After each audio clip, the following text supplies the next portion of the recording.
अहम बिल लोकसभा से मंजूर। मरकजी वजीर दाखिला अमित शाह ने बहस का दिया जवाब। कहा कि हुकूमत कश्मीरी पंडितों और रियासत के पसमानदा तबकात को हुकूक फराहम करने के लिए है पाबंद अहद। तनाज़ा बढ़ने के बाद डीएमके एमपी सेंथिल कुमार ने अपने काबिल एतराज बयान पर ऐवान से मांग ली माफी।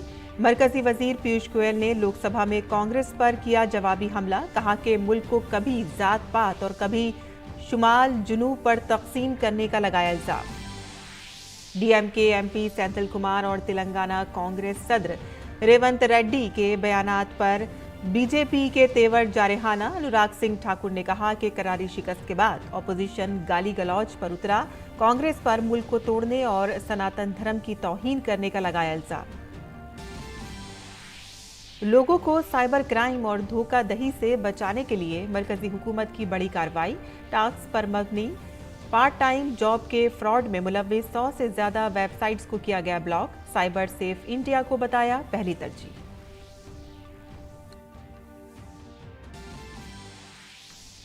महापरिनिर्वाण दिवस पर शुक्रगुजार कौम डॉक्टर भीमराव अंबेडकर को पेश कर रही है खराज अकीदत।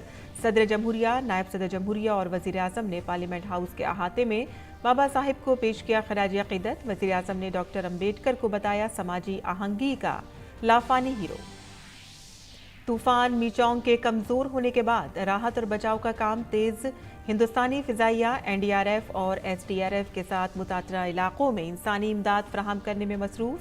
पीएम मोदी ने जाने गंवाने वाले खानदानों के तई किया ताज़ियत का इजहार।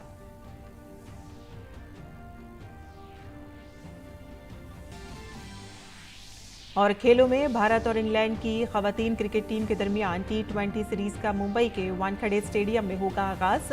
रेणुका सिंह और तीतास साधु पर होगी बॉलिंग की बड़ी जिम्मेदारी।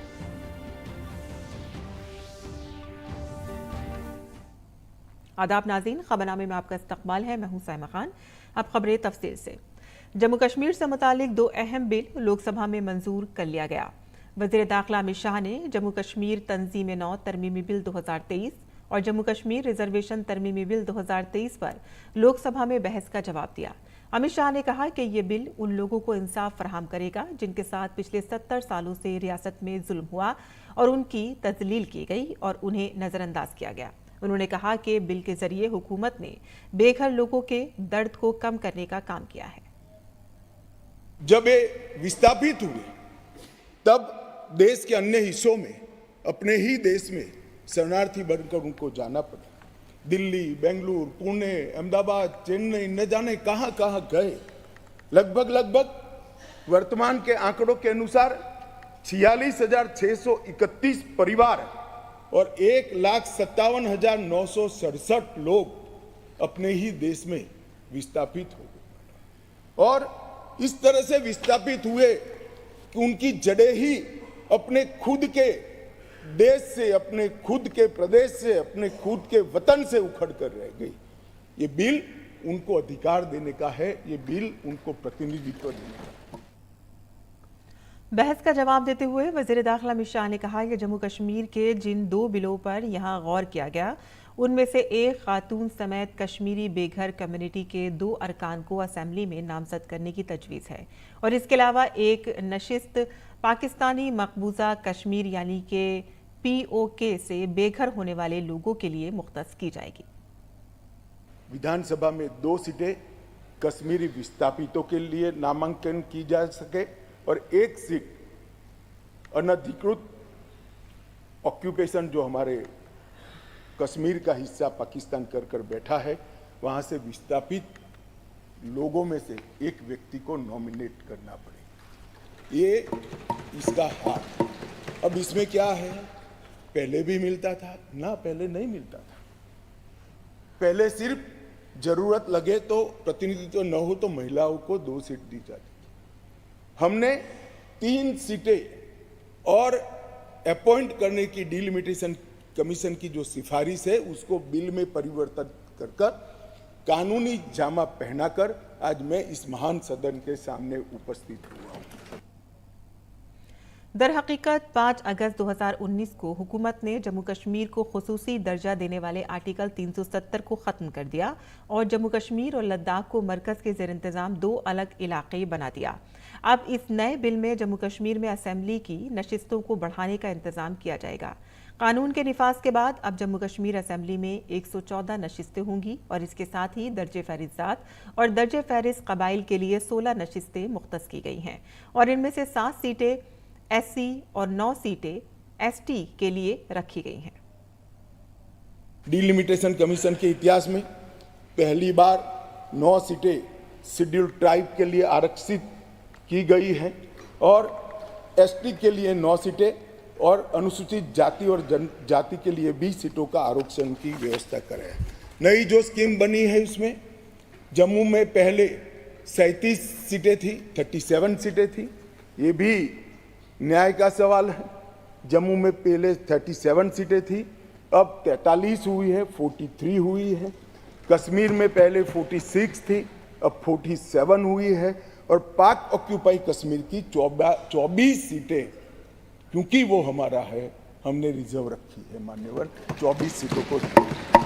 इस तरह से पहले 107 सीटें जम्मू कश्मीर विधानसभा में थी, अब 114 सीटें हुई है। दूसरी तरफ राज्यसभा में कांग्रेस और बीजेपी समेत मुख्तलिफ पार्टियों के मेंबरान पार्लियामेंट ने मुल्क की इक़्तिसादी सूरत हाल पर मुख्तसर मुद्दती बहस में हिस्सा लिया। मुल्क की मजबूत इक़्तिसादी हालत का जिक्र करते हुए बीजेपी के रुकन पार्लियामेंट महेश जेठमलानी ने कहा कि मुल्क की मजबूत इक़्तिसादी हालत की वजह से गुज़िश्ता अप्रैल से जून तिमाही में बेरोजगारी की शरह गुज़िश्ता 5 सालों में सबसे कम थी। The World Bank estimates have proved to be hopelessly wrong, and in the last 2 quarters India's growth rate has been very impressive and way above the world average growth rate at 7.6% and 7.8%. This is important. The unemployment rate recorded in April-June 2023 quarter is the lowest over the last 5 years. और DMK के रुकन parliament Senthil Kumar ने अपने काबिल एतराज़ बयान पर तनाज़ा बढ़ने के बाद ऐवान में अफसोस का इजहार करते हुए माफ़ी मांग ली है। उन्होंने लोकसभा में कहा कि अगर उनके बयान से किसी के जज्बात को ठेस पहुंची है तो वो माजरत ख्वाह हैं। आइए आपको बताते हैं कि रुकन पार्लियामेंट ने पार्लियामेंट हाउस में माफ़ी मांगते हुए क्या कहा। Me yesterday inadvertently, if it had hurt the sentiments of the members and sections of the people, I would like to withdraw it. And I request the words to be expunged from the and regret. Thank you. और इससे कबल DMK रुकन parliament Senthil Kumar और कांग्रेस के तेलंगाना सदर रेवंत रेड्डी के मुतनाज़ा बयानात पर BJP ने काफ़ी जारहाना तेवर इख्तियार किए। लोकसभा में इन मुतनाज़ा बयानात पर बीजेपी ने कांग्रेस और डीएमके समेत अपोजिशन पार्टियों को हदफ तनकीद बनाया। मरकजी वजीर पीयूष गोयल ने कहा कि बीजेपी लोगों को तकसीम करने का काम नहीं करती है, जबकि अपोजिशन खेमा मुल्क को हिस्सों में और कभी ज़ातों में तकसीम करती है। उन्होंने कहा कि कांग्रेस को जवाब देना चाहिए कि क्या उनकी पार्टी ऐसे बयानात की हिमायत करती है। हम कभी इस देश में लोगों को बांटते नहीं है। इनकी इच्छा यही रहती है कि लोग कितने माइग्रेट हुए, इधर से उधर कितने लोग गए, और ये मानसिकता तो इनके रोज के बयानों में भी दिखती है। कभी बोलते हैं उत्तर भारत दक्षिण भारत में बांट देते हैं देश को, कभी अलग अलग जाति में बांट देते हैं। क्या ये सब अपने आप को एसोसिएट करते हैं उस माननीय सांसद से जिसने देश में आपके सदन में कल जो वक्तव्य दिया था? क्या ये उससे अपने आप को जोड़ते हैं? क्या ये इंडिया अलायंस के सब माननीय सांसद इस प्रकार से देश को तोड़ना चाहते हैं? ये जरूर इसका जवाब देना चाहिए। और वहीं डीएमके रुकन पार्लियामेंट सेंथिल कुमार और तेलंगाना कांग्रेस के सदर रेवंत रेड्डी के मुतनाज़ा बयान पर मरकजी वजीर अनुराग सिंह ठाकुर ने कहा कि भारत की सकाफत के खिलाफ साजिश रची जा रही है और इसकी शुरुआत अमेठी में राहुल गांधी की शिकस्त के बाद से शुरू हो गई थी।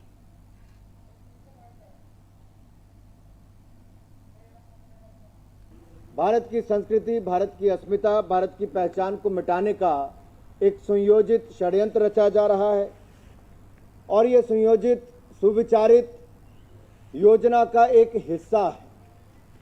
अगर आप देखेंगे इसकी शुरुआत अमेठी की हार से ही हो गई थी और श्रीमान राहुल गांधी जी की अमेठी की हार के बाद उनका वो बयान जब दक्षिण भारत में जाकर वायनाड से उन्होंने दिया और नीचा दिखाने का काम उत्तर भारतीयों को करने का, उनके शब्द वो याद करवाते हैं कि कितनी घृणा भरी होगी और कैसे देश को अलग अलग टुकड़ों में देखने की उनकी सोच होगी। मरकजी वजीर अनुराग सिंह ठाकुर ने कहा कि सनातन धर्म पर हमला और शुमाली भारत पर डीएमके लीडरों का बयान सोची समझी साजिश का हिस्सा है।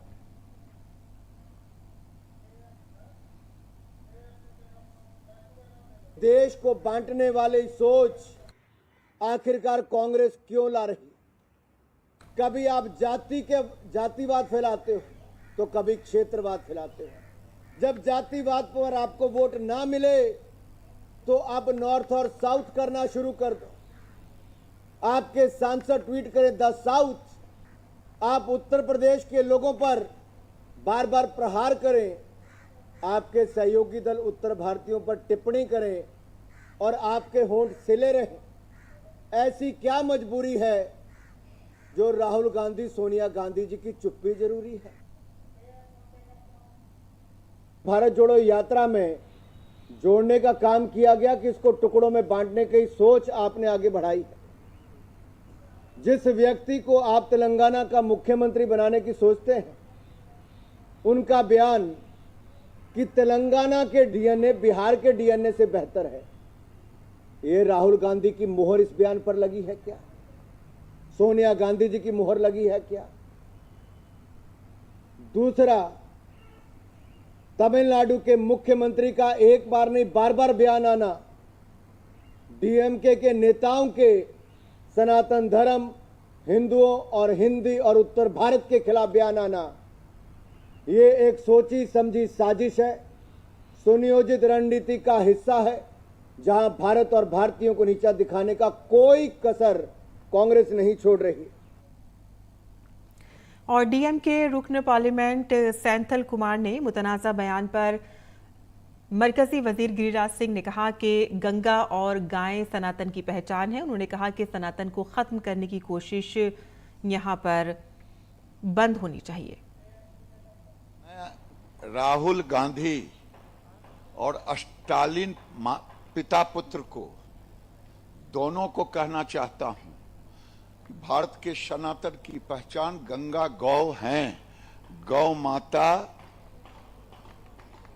भारत सनातन की पहचान है। मजाक करना बंद करो, सनातन को खत्म करना बंद करो। राहुल गांधी, स्टालिन, टुकड़े टुकड़े गैंग, नहीं तो खुद समाप्त हो जाओगे।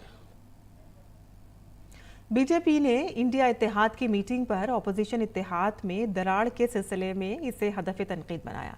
मरकजी वजीर अर्जुन राम मेघवाल ने कहा कि ये इत्तेहाद सिर्फ तस्वीर खींचने वाले के लिए है और इसकी कोई सियासी अहमियत नहीं है। अखिलेश यादव जी के लिए जब कमलनाथ जी बोले थे ना, उससे ही पता चल गया था कि ये जो अलायंस है INDIA, ये फोटो के लिए है, हकीकत में नहीं है। ये कोई राजनीति है ये। और मुख्तलिफ रियासतों में असेंबली इंतखाबात लड़ने और जीतने वाले बीजेपी मेंबरान पार्लियामेंट ने इस्तीफा दे दिया है। इस्तीफा देने आए इन अरकान असेंबली की नुमाइंदगी बीजेपी के कौमी सदर JP नड्डा ने की और अब तक 10 अरकान असेंबली मुस्तफ़ी हो चुके हैं। 2 दीगर MP बाबा बालकनाथ और रेणुका सिंह आज नहीं आए। वहीं असेंबली इंतखाबात के बाद 5 रियासतों में हुकूमत साजी का अमल तेज हो गया है। मिजोरम में असेंबली इंतखाबात में कामयाबी के बाद जोरम पीपल्स मूवमेंट के लीडर लालदू हुमा ने आज हुकूमत बनाने का दावा पेश किया। लालदूहुमा ने मिजोरम के गवर्नर डॉक्टर हरी बाबू खंबपति से राजभवन में मुलाकात की। लालदूहुमा ZPM से वजीर आला के उम्मीदवार हैं। लालदूहुमा ने कहा है कि हमने नई हुकूमत के क़याम पर बात की। We talk about the formation of a new government. He has appointed me as the new chief minister, and he had asked me to form a government, which will be done on Friday at 11. Swearing will take place here, and next week we'll have the first session. And he has assured us a full cooperation, and we are very happy and honored by him. और अब एक और अहम खबर। हुकूमत हिंद मुसलसल cyber crime से निपटने के लिए पुरअज़्म है और इस सिलसिले में वजारत इलेक्ट्रॉनिक्स और इंफॉर्मेशन टेक्नोलॉजी ने फ्रॉड में मुलव्विस 100 से ज़ायद वेबसाइट्स को ब्लॉक कर दिया है। मरकजी वजारत दाखिला ने गुज़िश्ता हफ्ते मुलाजमत से मुतालिक धोखाधही में मुलव्विस 100 से ज़ायद वेबसाइट्स की निशानदही की और उन्हें ब्लॉक करने की सिफारिश की थी और इन वेबसाइट को इंफॉर्मेशन टेक्नोलॉजी एक्ट 2000 के तहत ब्लॉक किया गया है। ये वेबसाइट हिंदुस्तानी शहरियों को निशाना बनाकर मुल्की मईशत को कमज़ोर करने की कोशिश कर रही थी। वज़ीर ममलिकत बराए हुनरमंदी और सनतकारी राजीव चंद्रशेखर ने दिल्ली में जारी ग्लोबल टेक्नोलॉजी समिट में मसनूई जहानत के शोबे में हिंदुस्तानी स्टार्टअप इको सिस्टम की ज़बरदस्त तरक्की को उजागर किया। उन्होंने हिफाजत और एतमाद के लिए AI को रेगुलेट करने और तरक्की और सलामती को मुतवाज़न करने के लिए एक मुश्तरका फ्रेमवर्क की ज़रूरत पर भी जोर दिया। As we move forward and there are these new, more powerful technologies, emerging technologies that are going to, come at us, I am concerned, as most of us should be concerned, that governments, when they react, they tend to overreact. And certainly in the final session, I made it clear that India's position is not to overly obsess and demonize AI and look at this only through the prism of safety and trust. We consider AI as the biggest, most significant invention in our times. We consider AI to be a kinetic enabler of the digital economy and the innovation economy. And we certainly believe that there is a case to be made to harness AI, to make AI deliver its potential. समंदरी तूफान Michang वस्ती साहिली आंध्र प्रदेश में कमजोर होकर गहरे depression में तब्दील हो गया है। महकमा मौसमियात का कहना है कि ये अब मजीद कमजोर हो जाएगा और कम गहरे डिप्रेशन में तब्दील हो जाएगा। तूफान शुमाल की तरफ बढ़ गया, जिसके नतीजे में साहिली अजला NTR, कृष्णा, एल्लूर, मशरकी गोदावरी, मगरबी गोदावरी, कोनसीमा और काकीनाडा में शदीद बारिश हुई। मूसलाधार बारिश की वजह से चेन्नई में पानी जमा हो गया। पानी भरे इलाकों में फंसे लोगों को निकालने के लिए कश्तियों और ट्रैक्टरों का इस्तेमाल किया गया। बारिश से मुतासरा इलाकों में इमदादी कार्रवाइयों के लिए कई टीमें तश्कील दी गई हैं। NDRF, SDRF की टीमें तमिलनाडु, आंध्र प्रदेश और पुडुचेरी में तैनात की गईं। तूफान मिचांग से पैदा होने वाली मुश्किल सूरत हाल से निपटने के लिए फौज के जवान भी राहत और बचाव के कामों में मसरूफ हैं। और डॉक्टर भीमराव अंबेडकर की बरसी के तनाजुर में हर साल 6 दिसंबर को महापरिनिर्वाण दिवस मनाया जाता है। बाबा साहेब अंबेडकर के नाम से मशहूर डॉक्टर भीमराव अंबेडकर भारतीय आईन के मेमार थे। वो मुसव्वदा साजी कमेटी के 7 अरकान में शामिल थे, जिन्होंने आज़ाद भारत का आईन तैयार किया। बाबा साहेब एक मशहूर सियासतदान और नामवर माहिर कानून थे और छुआछूत और ज़ात पात की पाबंदियों जैसी समाजी बुराइयों के खात्मे के लिए अंबेडकर की कोशिशों के बारे में कौन नहीं जानता। डॉक्टर अंबेडकर की जद्दोजहद, दलितों की तरक्की के लिए उनकी कोशिशें और आज़ाद भारत के आईन के मुसव्वदे की तैयारी में उनका ताउन बहुत से लोगों के लिए बाइसे तहरीक रहा है। बाबा साहेब डॉक्टर भीमराव अंबेडकर के महापरिनिर्वाण दिवस के मौके पर सरकर्दा रहनुमाओं ने पार्लियामेंट अहाते में बाबा साहिब की तस्वीर पर गुलाए अक़ीदत नज़र किए। गुलाए अक़ीदत नज़र करने वालों में सदर जमहूरिया द्रौपदी मुर्मू, नायब सदर जमहूरिया जगदीप धनखड़ और वज़ीर आज़म नरेंद्र मोदी के नाम शामिल हैं।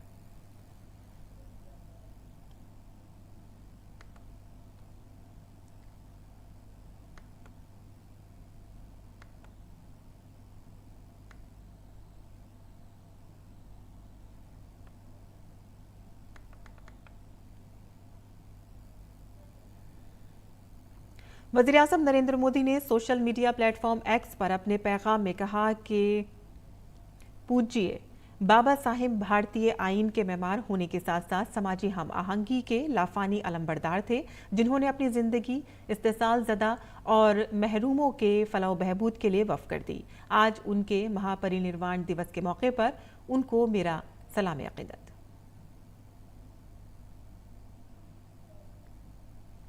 मरकजी वज़ीर दाखिला अमित शाह ने सोशल मीडिया प्लेटफॉर्म एक्स पर कहा कि भारत रत्न बाबा साहिब अम्बेडकर जी ने हम आहंगी और कौमी इत्तेहाद के जज्बे को एक साथ बांधकर आइन बनाया। उन्होंने मुल्क को तरक्की पसंद और इंसाफ पर मबनी आइन दिया, जिसने गरीब से गरीब शख्स के लिए इंसाफ और हुकूक को यकीनी बनाया।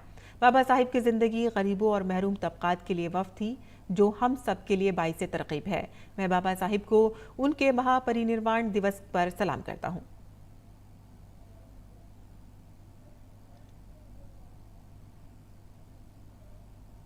और वज़ीर दाखिला अमित शाह ने अपने पैगाम के साथ एक वीडियो भी शेयर किया है। साहब का जन्म अत्यंत गरीब परिवार में हुआ।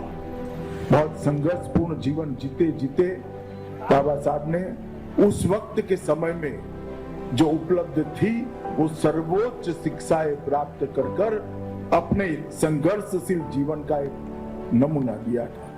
उन्होंने संविधान के रूप में एक ऐसी एक सूत्रता इस देश के अंदर लाई, ऐसे संविधान का निर्माण किया जिसमें सभी वर्ग, सभी जाति, सभी समुदाय, सभी भाषा, सभी प्रांत एक होकर एक अखंड भारत के नाते एक लंबा सफर काट सके। उन्होंने दबे, कुचले, पिछड़े, शोषित सभी लोगों को एकजुट कर उनके अधिकारों का बोध दिया, उनके अधिकारों की जानकारी दी और उनको संघर्ष करने के लिए प्रेरित किया और समाज को भी इस तरह से तैयार किया कि समाज के अंदर से समरसता का वातावरण खड़ा हो और जो दबे कुचले शोषित है वो भी आगे आए और विकास की पंक्ति में पहली लाइन में दिखाई पड़े। और वो उन्होंने शुरू किया हुआ अभियान आज इतने सालों के बाद मुझे लगता है कि सफल होने की कगार पर खड़ा है। मैं इस महामानव की कृति को और उनकी स्मृति को आदर सहित श्रद्धांजलि देकर उनके प्रति अपनी कृतज्ञता व्यक्त करता हूं।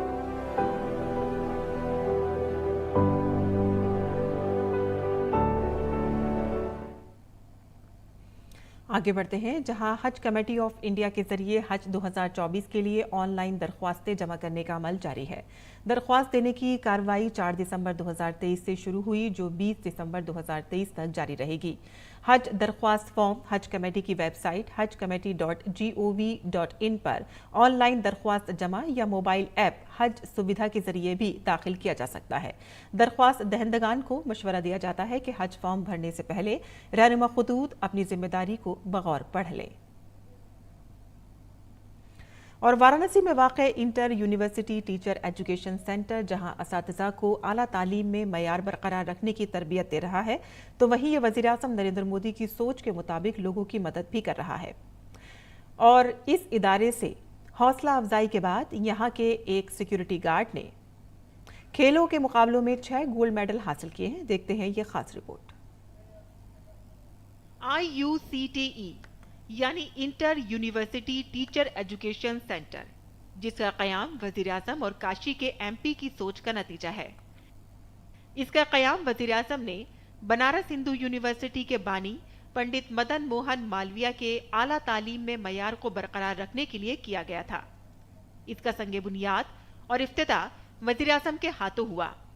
ये इदारा वाराणसी में वाक़े है, जहां ये असातिज़ा को आला तालीम में मयार बरकरार रखने की तरबियत दे रहा है और वज़ीर-ए-आज़म की सोच के मुताबिक लोगों की मदद करके मुआशरे में एक मिसाल भी कायम कर रहा है। IUCTE ने ऐसा ही कुछ साबिक फौजी ददीबल चौहान की मदद करके किया, जो यहाँ सिक्योरिटी गार्ड की नौकरी पर थे। उन्हें खेलों में हिस्सा लेने की तरकीब दी गई।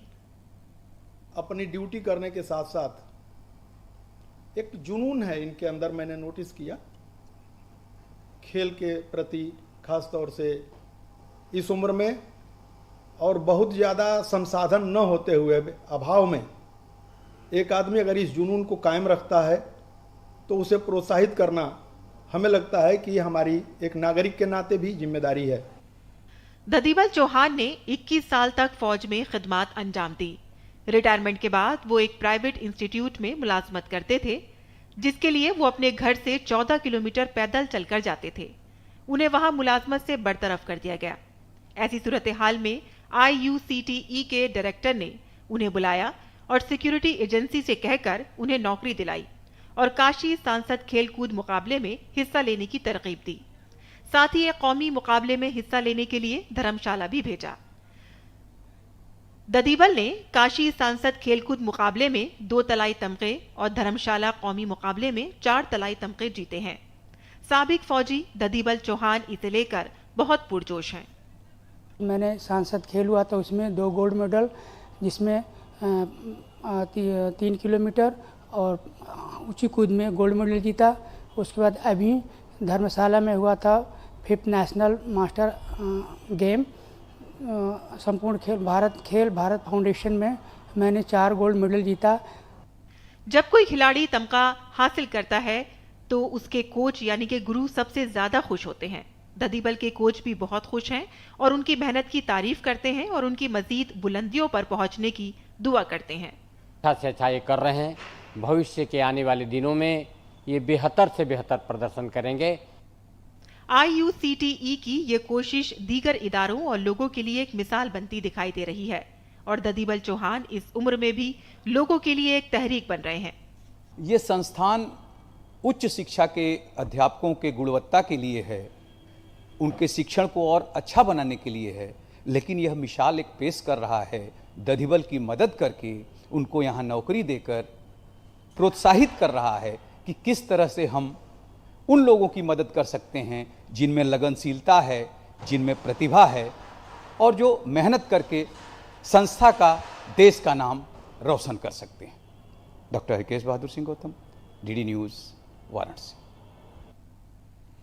आगे बढ़ते हैं बैनुल-अक़वामी खबरों में। हमास के साथ जंग में इसराइल के साथ खड़ा नजर आने वाला अमेरिका ने इसके खिलाफ एक गैर मुतवक्के ताज़ीज़ी कदम उठाया है। अमेरिका ने इसराइल के मकबूजा मगरबी किनारे में तशद्दुद में मुलव्विस अफराद पर वीज़ा पाबंदियाँ लगाना शुरू कर दी हैं। मगरबी किनारे में आबाद इन बुनियाद परस्त यहूदियों पर सफरी पाबंदी आयद कर दी गई है जो फिलिस्तीनियों पर हालिया हमलों में मुलव्विस हैं। और खेल की खबरों में भारतीय खवातीन क्रिकेट टीम और इंग्लैंड की खवातीन क्रिकेट टीम के दरमियान 3 T20 इंटरनेशनल मैचों पर मुश्तमिल सीरीज का पहला मैच आज खेला जाएगा। ये मैच मुंबई के वानखेड़े स्टेडियम में खेला जाएगा। स्मृति मंधाना और शेफाली वर्मा को भारत के लिए बड़ी इनिंग्स खेलनी होगी, जबकि गेंदबाजी में रेणुका सिंह और तितास साधु पर बड़ी जिम्मेदारी होगी। और आज के खबरनामे में बस इतना ही। इजाजत दें। आदाब।